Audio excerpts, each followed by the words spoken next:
मुंबई सन 1848. सकाळची वेळ होती. बंदरावर जहाजांची वर्दळ सुरू होती. बाजारपेठ गजबजली होती.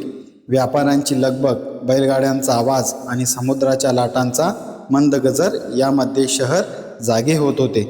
पण या गजबजलेल्या शहराच्या एका छोट्याशा झोपडीत 12 वर्षांचा गोविंदा डोळ्यात अश्रू घेऊन बसला होता. त्याच्या हातात एक जुने फाटलेले पुस्तक होते. आई, मला शिकायचं आहे, पण शाळेची फी भरायला आपल्याकडे पैसे नाहीत. आईने त्याच्या डोक्यावरून हात फिरवला. बाळा, इच्छा तर माझीही आहे, पण तुझ्या बाबांच्या मृत्यूनंतर घर चालवणं सुद्धा कठीण झालं आहे. गोविंदाने पुस्तक छातीशी घट्ट धरले. त्याला अक्षरांचे जग खुणावत होते, पण गरिबी त्याच्या स्वप्नांपुढे भिंत बनून उभी होती. दुसऱ्या दिवशी तो बाजारात छोट्या मोठ्या कामाच्या शोधात फिरत होता. अचानक त्याला काही लोक एका मोठ्या वाड्याकडे जाताना दिसले. सर्वजण आदराने म्हणत होते, चला, नाना शंकर सेठ आज गरजू लोकांच्या अडचणी ऐकणार आहेत. गोविंदाच्या मनात आशेचा एक किरण चमकला. तो धावतच त्या वाड्यात पोहोचला. मोठ्या अंगणात अनेक लोक बसले होते. कुणाला औषधासाठी मदत हवी होती, कुणाला मुलींच्या लग्नासाठी, तर कुणाला शिक्षणासाठी. थोड्याच वेळात पांढऱ्या शुभ्र पोशाखात, डोक्यावर लाल पागोटे घातलेले शांत आणि तेजस्वी व्यक्तिमत्व अंगणात आले. ते होते नाना शंकर सेठ. सर्वांनी उभे राहून त्यांना नमस्कार केला. नाना प्रत्येकाचे म्हणणे शांतपणे ऐकत होते. गोविंदाची वेळ आली. तो थरथरत म्हणाला, मला भीक नको आहे, मला फक्त शिकायचं आहे. नाना काही क्षण त्याच्याकडे पाहत राहिले. त्यांच्या चेहऱ्यावर स्मित उमटले. तुझं नाव काय? गोविंदा. शिकून काय होणार आहेस? गोविंदाने डोळे पुसले. माझ्यासारख्या गरीब मुलांना शिकवणारा गुरुजी. नानांच्या डोळ्यात आनंद चमकला. ते म्हणाले, हा मुलगा पैशासाठी नाही, ज्ञानासाठी आला आहे. त्यांनी आपल्या सेवकाला सांगितले, याच्या शिक्षणाची संपूर्ण जबाबदारी आजपासून माझी. गोविंदाच्या डोळ्यातून आनंदाश्रू वाहू लागले. काही दिवसातच त्याचे नाव एका चांगल्या शाळेत घालण्यात आले. पहिल्यांदाच त्याच्या हातात नवीन पुस्तके आली. त्याने ती पुस्तके डोक्याला लावली. दररोज तो मन लावून अभ्यास करू लागला. एके दिवशी नाना शाळेची पाहणी करण्यासाठी आले. गोविंदा त्यांना पाहताच धावत गेला. नमस्कार नाना.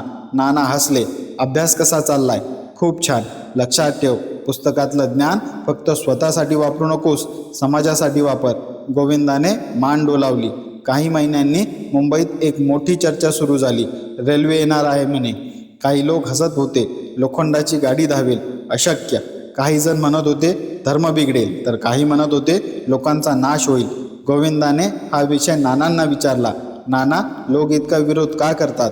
नाना शांतपणे म्हणाले, नवीन गोष्टींची भीती माणसाला नेहमी वाटते, पण प्रगतीला विरोध करून भविष्य बदलत नाही.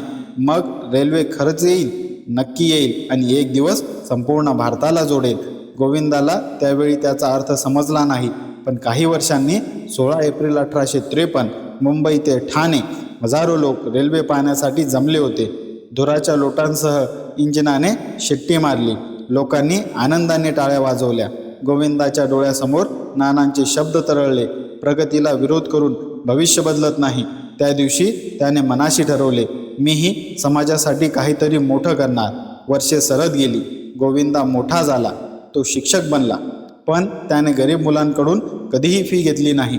त्याच्या शाळेत एक नियम होता, ज्याच्याकडे पैसे नाहीत त्याच्याकडे स्वप्न असले पाहिजे. एक दिवस एक लहान मुलगा त्याच्याकडे आला. गुरुजी, माझ्याकडे फी नाही. गोविंदा हसला. त्याने त्या मुलाच्या हातात पुस्तक दिले. हे घे, पण पैसे, ज्ञान विकलं जात नाही. मुलगा निघून गेल्यावर गोविंदाच्या डोळ्यासमोर पुन्हा नाना उभे राहिले. त्यांना भेटण्यासाठी तो त्यांच्या वाड्याकडे गेला. नाना अंगणात बसले होते. गोविंदाने त्यांच्या चरणी मस्तक ठेवले. नाना, आज मी तुमच्यामुळे शिक्षक झालो. नाना हसले. नाही गोविंदा, तू तुझ्या मेहनतीमुळे शिक्षक झालास, पण सुरुवात तुम्ही केली. नाना म्हणाले, जीवनात 2 प्रकारचे श्रीमंत असतात. एक ज्यांच्याकडे पैसा असतो, दुसरे ज्यांच्याकडे माणसं असतात. मला दुसऱ्या प्रकारचा श्रीमंत व्हायचा आहे. गोविंदा निशब्द झाला. तो दिवस त्याच्या आयुष्यातील सर्वात मोठा धडा ठरला.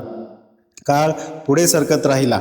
नाना शंकर सेठ शिक्षण, समाजसेवा, सार्वजनिक सुविधा, मुलींचे शिक्षण आणि लोककल्याणासाठी सतत कार्य करत राहिले. त्यांच्या दारातून कोणीही रिकाम्या हाताने परत जात नसे. कोणाला पुस्तक मिळे, कोणाला औषध, कोणाला मदत, तर कोणाला जगण्याची नवी आशा. एका संध्याकाळी गोविंदा आपल्या विद्यार्थ्यांना म्हणाला, आज मी तुम्हाला पुस्तकातील धडा शिकवणार नाही. आज मी तुम्हाला एका माणसाची गोष्ट सांगणार आहे. सर्व मुले शांत बसली. त्या माणसाकडे खूप पैसा होता, पण त्याने स्वतःसाठी महाल बांधण्यापेक्षा समाजासाठी शाळा उभारल्या. स्वतःसाठी संपत्ती साठवण्यापेक्षा गरिबांच्या आयुष्यात प्रकाश पेरला. लोकांनी त्यांना व्यापारी म्हटले, पण इतिहासाने त्यांना समाजसेवक म्हटले. एक विद्यार्थी उठून म्हणाला, गुरुजी, त्या माणसाचं नाव काय? गोविंदाच्या चेहऱ्यावर अभिमान झळकला. तो म्हणाला, त्यांचं नाव होतं जगन्नाथ नाना शंकर शेठ. संपूर्ण वर्ग शांत झाला. त्या दिवशी मुलांनी फक्त एक गोष्ट ऐकली नव्हती, त्यांनी आयुष्य जगण्याचा मार्ग शिकला होता. वर्षानुवर्षे लोटली. गोविंदाचे अनेक विद्यार्थी अधिकारी झाले, शिक्षक झाले, व्यापारी झाले, डॉक्टर झाले. पण प्रत्येकाच्या मनात एक वाक्य कायमचं कोरलं गेलं होतं, धन माणसाला मोठं करत नाही, त्या धनाचा उपयोग समाजासाठी करणारा माणूसच खऱ्या अर्थाने महान असतो.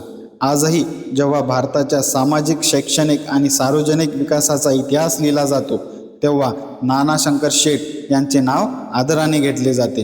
त्यांनी केवळ संपत्तीची नाही तर माणुसकीची परंपरा निर्माण केली.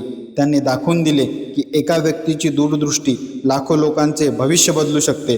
त्यांच्या कार्यामुळे असंख्य गरीब मुलांच्या हातात पुस्तके आली, समाजात शिक्षणाचा प्रसार पसरला आणि प्रगतीची नवी दारे खुली झाली. कथेचा बोध: संपत्तीचा सर्वात मोठा उपयोग स्वतःसाठी नव्हे तर समाजासाठी केला जातो.